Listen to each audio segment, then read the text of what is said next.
सियावर रामचंद्र जी की जय। रामायण किष्किंधा कांड चतुर्थ सोपान मास परायण का 22वां विश्राम भाग 1। कुंद पुष्प और नीलकमल के समान सुंदर गौर एवं श्याम वर्ण अत्यंत बलवान विज्ञान के धाम शोभा संपन्न श्रेष्ठ धनुर्धर वेदों के द्वारा वंदित गौ एवं ब्राह्मणों के समूह के प्रिय माया से मनुष्य रूप धारण किए हुए श्रेष्ठ धर्म के लिए कवच स्वरूप सबके हितकारी श्री सीता जी की खोज में लगे हुए पथिक रूप रघुकुल के श्रेष्ठ श्री राम जी और श्री लक्ष्मण जी दोनों भाई निश्चय ही हमें भक्ति प्रद हों। वे सुकृति पुण्यात्मा पुरुष धन्य हैं जो वेद रूपी समुद्र के मथने से उत्पन्न हुए कलयुग के मल को सर्वथा नष्ट कर देने वाले हैं। अविनाशी भगवान श्री शंभु के सुंदर एवं श्रेष्ठ मुख रूपी चंद्रमा में सदा शोभायमान जन्म मरण रूपी रोग के औसत सबको सुख देने वाले और श्री जानकी जी के जीवन स्वरूप श्री राम राम रूपी अमृत का निरंतर पान करते रहते हैं। जहां श्री शिव पार्वती बसते हैं उस काशी को मुक्ति की जन्मभूमि ज्ञान की खान और पापों का नाश करने वाली जानकर उसका सेवन क्यों न किया जाए। जिस भीषण हलाहल विष से सब देवतागण जल रहे थे उसको जिन्होंने स्वयं पान कर लिया रे मंद मन, तो उन भगवान शंकर जी को क्यों नहीं भजता। उनके समान कृपालु और कौन है। श्री रघुनाथ जी फिर आगे चले। ऋष्यमुख पर्वत निकट आ गया। वहां ऋष्यमुख पर्वत पर मंत्रियों सहित सुग्रीव रहते थे।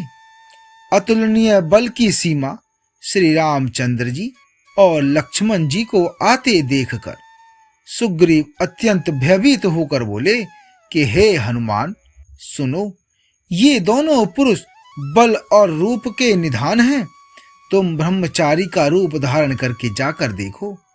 अपने हृदय में उनकी यथार्थ बात जानकर मुझे इशारे से समझाकर कह देना। यदि वे मन के मलिन बाली के भेजे हुए हों तो मैं तुरंत ही इस पर्वत को छोड़कर भाग जाऊं। यह सुनकर हनुमान जी ब्राह्मण का रूप धरकर वहां गए और मस्तक नवाकर इस प्रकार पूछने लगे। को तुम है श्याम मल गौर शरीरा, छत्री रूप फिरहो वनवीरा, कठिन भूमि कोमल पदगामी, कवन हेतु विचरहु बन स्वामी। हे वीर, सांवले और गोरे शरीर वाले आप कौन हैं जो क्षत्रिय के रूप में वन में फिर रहे हैं। हे स्वामी, कठोर भूमि पर कोमल चरणों से चलने वाले आप किस कारण वन में विचर रहे हैं। मृदुल मनोहर सुंदर गाता, सहत दुसह वन आतप बाता, कि तुम है तीनी देव मह को, नर नारायण की तुम है दो। अर्थात मन को हरण करने वाले आपके सुंदर कोमल अंग हैं और आप वन के दुसह धूप और वायु को सह रहे हैं। क्या आप ब्रह्मा विष्णु महेश इन देवताओं में से कोई हैं या आप दोनों नर और नारायण हैं। जग कारण तारन भव भंजन धरनी भार, कि तुम है अखिल भुवन पतिलीन मनुज अवतार। अथवा आप जगत के मूल कारण और संपूर्ण लोकों के स्वामी स्वयं भगवान हैं, जिन्होंने लोगों को भवसागर से पार उतारने तथा पृथ्वी का भार नष्ट करने के लिए मनुष्य रूप में अवतार लिया है। श्री रामचंद्र जी ने कहा, हम कौशल राज दशरथ जी के पुत्र हैं और पिता का वचन मानकर वन आए हैं। हमारे राम लक्ष्मण नाम है। हम दोनों भाई हैं। हमारे साथ सुंदर सुकुमारी एक स्त्री थी जिनका नाम सीता था। यहाँ वन में राक्षस ने मेरी पत्नी जानकी जी को हर लिया। हे ब्राह्मण, हम उसे ही खोजते फिरते हैं। हमने तो अपना चरित्र कह सुनाया। अब हे ब्राह्मण, अपनी कथा समझा कर कहिए। प्रभु पहचानी परयो गही चरना, सो सुख उमा जाई नहीं वरना। पुलकित तन मुख आवने बचना, देखत रुचिर वेश के रचना। प्रभु को पहचान कर हनुमान जी उनके चरण पकड़कर पृथ्वी पर गिर पड़े। उन्होंने साष्टांग दंडवत प्रणाम किया। भगवान शिव जी कहते हैं कि हे पार्वती, वह सुख वर्णन नहीं किया जा सकता। शरीर पुलकित है, मुख से वचन नहीं निकलता। वे प्रभु के सुंदर वेश की रचना देख रही हैं। फिर धीरज धरकर स्तुति की। अपने नाथ को पहचान लेने से हृदय में हर्ष हो रहा है। फिर हनुमान जी ने कहा कि हे स्वामी, मैंने जो पूछा वह मेरा पूछना तो न्याय था। वर्षों के बाद आपको देखा, वह भी तपस्वी के वेश में, और मेरी वानरी बुद्धि, इससे मैं तो आपको पहचान न सका और अपनी परिस्थिति के अनुसार मैंने आपसे पूछा, परंतु आप मनुष्य की तरह कैसे पूछ रहे हैं? मैं तो आपकी माया के वश भूला फिरता हूँ। इसी से मैंने अपने स्वामी आपको नहीं पहचाना। एक तो मैं यों ही मंद हूँ, दूसरे मोह के वश हूँ, तीसरे हृदय का कुटिल और अज्ञान हूँ। फिर हे दीन बंधु, भगवान प्रभु, आपने भी मुझे भुला दिया।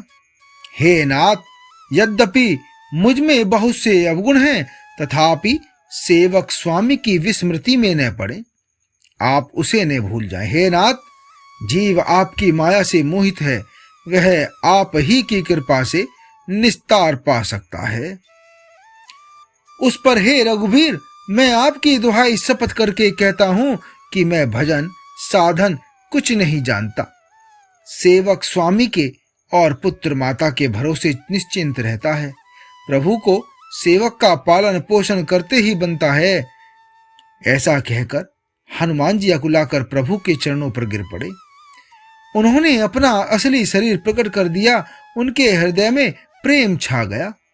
तब श्री रघुनाथ जी ने उन्हें उठाकर हृदय से लगा लिया और अपने नेत्रों के जल से सींचकर शीतल किया, और फिर कहा कि हे कपि, सुनो, मन में ग्लानि मत मानना, अर्थात मन छोटा न करना। तुम मुझे लक्ष्मण से भी दूने प्रिय हो। सब कोई मुझे समदर्शी कहते हैं। मेरे लिए न कोई प्रिय है न अप्रिय, पर मुझको सेवक प्रिय है, क्योंकि वह अनन्य गति होता है। मुझे छोड़कर उसको कोई दूसरा सहारा नहीं होता। सो अनन्य जाके असी, मति न टरई हनुमंत। मैं सेवक से चराचर रूप, स्वामी भगवंत। और हे हनुमान, अनन्य वही है जिसकी ऐसी बुद्धि कभी नहीं टलती कि मैं सेवक हूँ, और यह चराचर जड़ चेतन जगत मेरे स्वामी भगवान का रूप है। स्वामी को अनुकूल प्रसन्न देखकर पवन कुमार हनुमान जी के हृदय में हर्ष छा गया और उनके सब दुख जाते रहे। उन्होंने कहा कि हे नाथ, इस पर्वत पर वानर राज सुग्रीव रहते हैं, वह आपके दास हैं। हे नाथ, उनसे मित्रता कीजिए और उन्हें दीन जानकर निर्भय कर दीजिए। वह सीता जी की खोज कराएंगे और जहां तहां करोड़ों वानरों को भेजेंगे।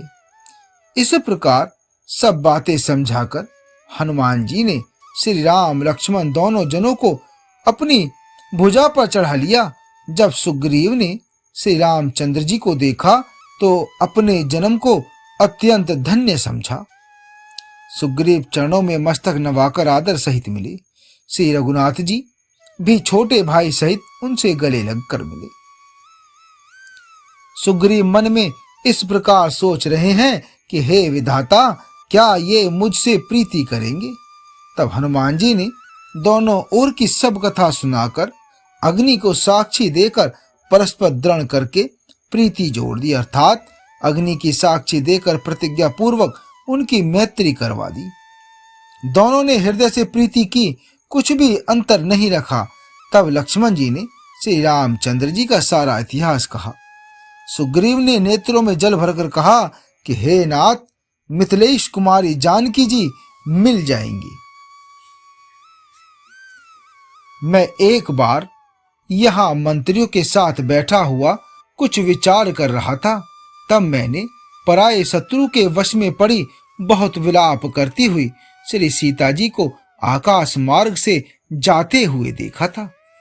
हमें देखकर उन्होंने राम राम, हाँ राम पुकार कर वस्त्र गिरा दिया था। श्री राम जी ने उसे मांगा, तब सुग्रीव ने तुरंत ही दे दिया। वस्त्र को हृदय से लगाकर श्री रामचंद्र जी ने बहुत ही सोच किया। सुग्रीव ने कहा कि हे रघुवीर, सुनिए आगे का भाग 2 में। जय श्री राम।